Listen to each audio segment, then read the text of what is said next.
আসসালামু সবাইকে। দেখতেই পাচ্ছেন আমার সামনে দুটি ফুড গ্রিন্ডার রাখা রয়েছে। একটি হচ্ছে বাজারের লোকাল ফুড গ্রিন্ডার, আরেকটি হচ্ছে একদম 100% চায়না ইম্পোর্টেড গ্রিন্ডার। সো আমরা কিভাবে বুঝবো কোনটা লোকাল এবং কোনটা 100% অরিজিনাল গ্রিন্ডার?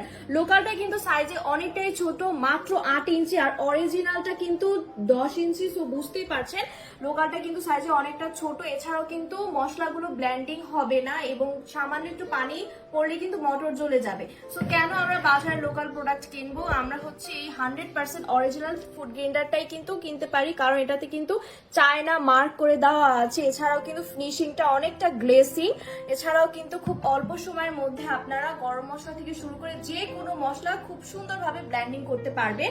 এটারগুলোর কিন্তু প্যাকেজিং কিন্তু প্রায় সেম দেখতে। সো আপনারা এটার সাইজ এবং ফিনিশিং দেখে কিন্তু 100% অরিজিনাল ফুড গ্রাইন্ডারটি বেছে নেবেন। আর যারা অর্ডার করতে চাচ্ছেন সবাই স্ক্রিনে দেওয়া নাম্বারে যোগাযোগ করুন, অথবা পেজে গিয়ে আপনার নাম, মোবাইল নাম্বার, ঠিকানা দিয়ে অর্ডারটি প্লেস করে ফেলুন। ধন্যবাদ।